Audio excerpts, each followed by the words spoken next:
On va commencer maintenant à voir ici quelque chose de très important. La Bible ici maintenant, à partir du verset 7, dans d'autres versions c'est le verset 8. David va commencer à décrire la parole de Dieu, à voir les intestins, le foie, le pancréas, le cœur. En fait, ce qui est à l'intérieur de la parole. Donc, n'oubliez pas que notre thème, c'est voir les jugements de Dieu. Et dans la Pléiade, dans le grand mouvement, c'est les premiers pas vers le monde des visions. Donc, si vous comprenez ce message, vous allez comprendre comment fonctionne le monde des visions. Vous allez comprendre la prophétie, comment prophétiser. Vous allez mieux comprendre cela en comprenant ce message. Et c'est une suite logique. Ici, on va voir la parole, parce que quand Dieu te donne une parole, quand tu libères cette parole est sous quelle forme? Quand tu libères une parole, cette parole est comment?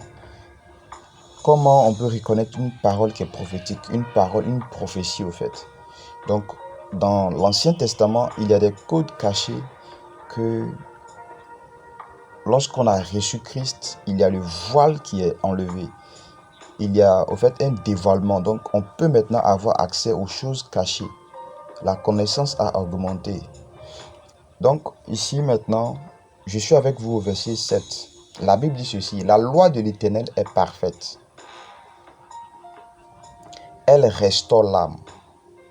Donc, lorsque tu annonces la loi de l'Éternel à une personne, cette personne, son âme est restaurée. Cette personne-là, son âme est restaurée.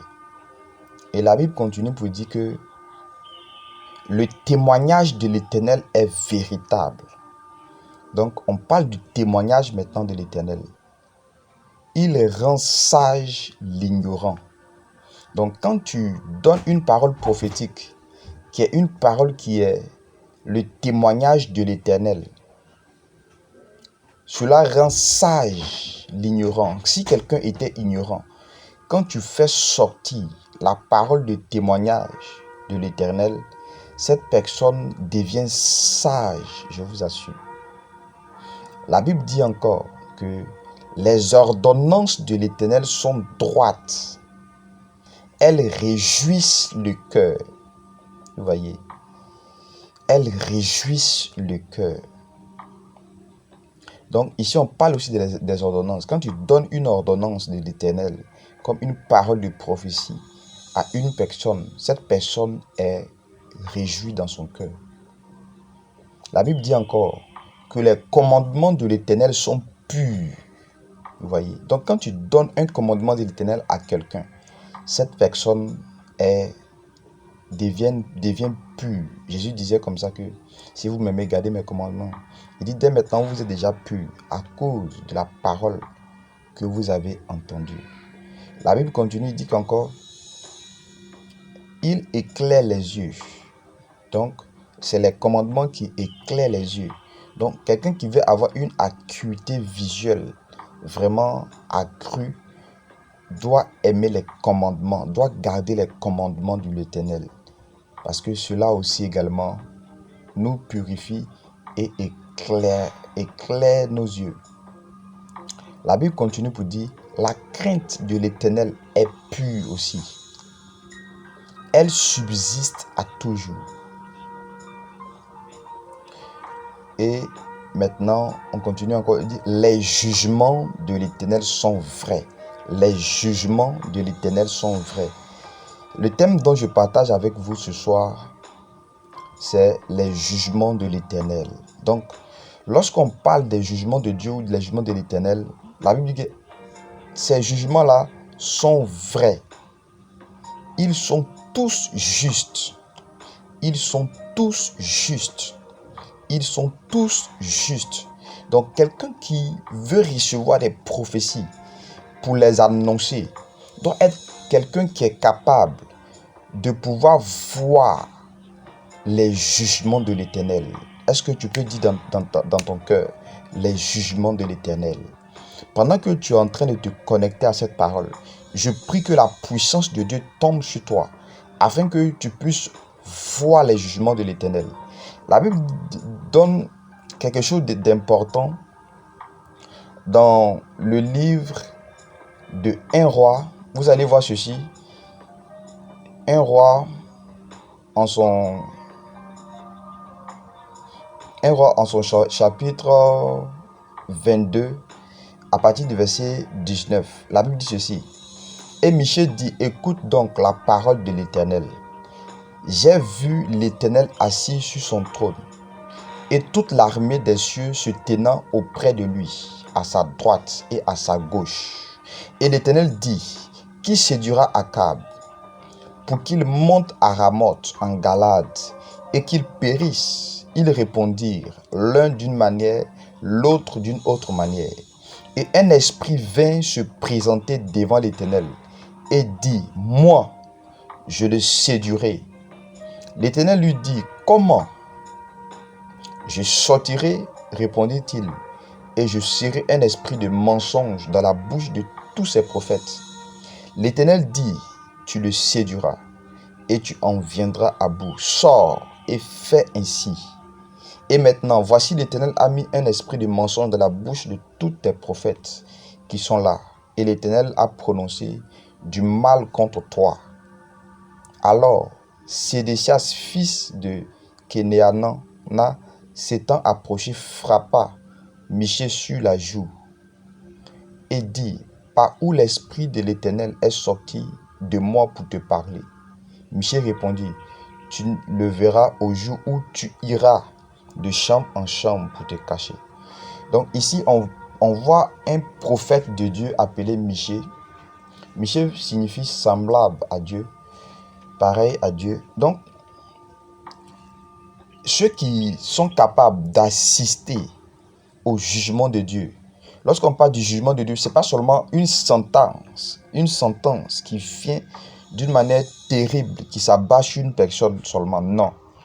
Mais on veut aussi parler des types de prophéties que le Seigneur a préparées dans le secret pour donner au fait à ceux qui l'écoutent, pour donner à ceux qui sont comme les Michée, qui ne se souillent pas au fait, mais qui se gardent purs, afin d'écouter les jugements de Dieu pour les annoncer maintenant.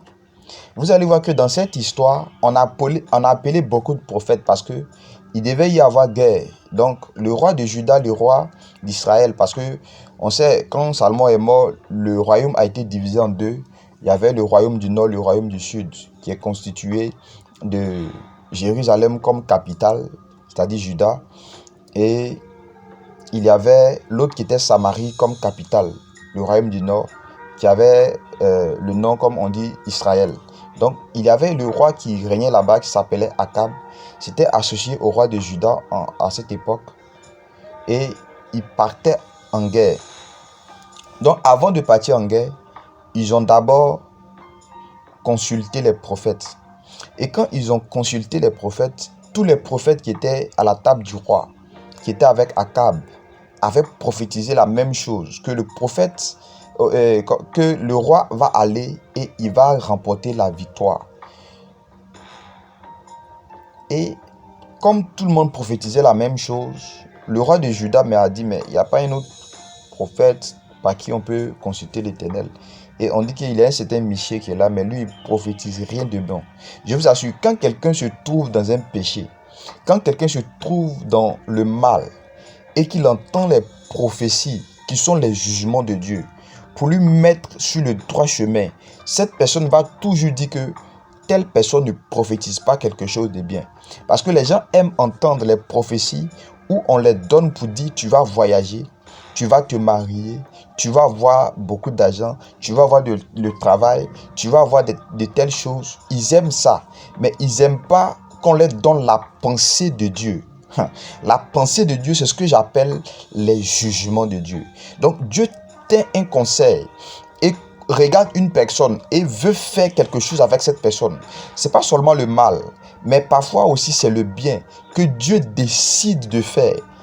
Quand Dieu cherche parfois comme ça un homme, il dit je cherche parmi les hommes un homme qui élève un mur. C'est un jugement de Dieu au fait.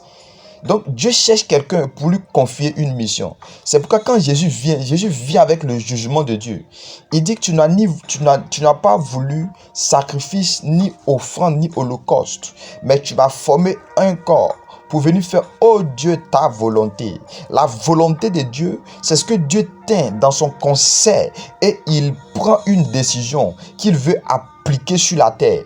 Et il cherche un homme pour pouvoir prendre cette parole-là et prophétiser. Il cherche un homme pour pouvoir prendre cette parole-là et déclarer, afin que les jugements de Dieu s'accomplissent. Les jugements de Dieu peuvent être une bénédiction qui arrive dans la vie d'une personne. Les jugements de Dieu peuvent être une grâce qui arrive dans la vie d'une personne. Les jugements de Dieu peuvent être un salut, qui arrive dans la vie d'une personne. La Bible déclare dans le livre d'Apocalypse, Apocalypse chapitre 19, quand vous allez commencer à lire à partir du verset 2, la Bible parle de quelque chose d'important. Et la Bible nous dit, Apocalypse chapitre, on va lire le verset, Apocalypse chapitre 19. Apocalypse chapitre 19. On va aller à partir du verset 10. La Bible dit, et je tombais à ses pieds, c'est l'apôtre qui a vu ces visions qui parlait Jean, l'apôtre Jean. Je tombais à ses pieds pour l'adorer. Mais il me dit, parlait l'ange qui parlait, garde-toi de le faire. Je suis ton compagnon de service et celui de tes frères qui ont le témoignage de Jésus. Adore Dieu, car le témoignage de Jésus est l'esprit de la prophétie. Donc, vous allez voir que lorsque on a lu le psaume, il y a quelque part où on parle de témoignage de Dieu ou du témoignage de l'Éternel qui est véritable, qui rend sages les ignorants. Et dans cette même veine, on cite et on parle des jugements de Dieu. Lorsque on parle au fait du témoignage de Jésus-Christ, qui est l'esprit de la prophétie, ça veut dire à chaque fois qu'une personne témoigne de Jésus, cette personne est en train de prophétiser. À chaque fois qu'une personne rend témoignage à Jésus, cette personne est en train de prophétiser.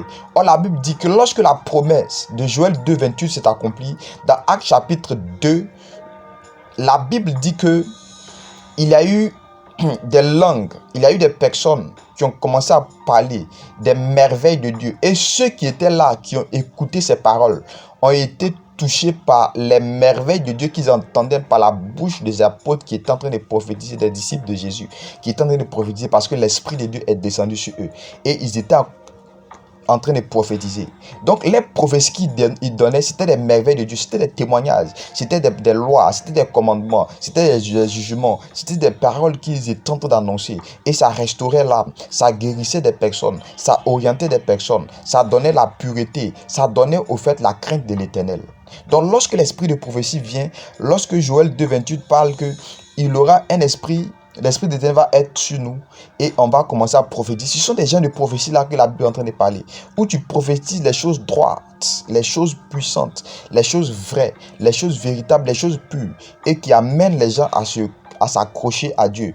Pas amener les gens au prophète, mais amener les gens à adorer le Seigneur. Quelqu'un comprend quelque chose?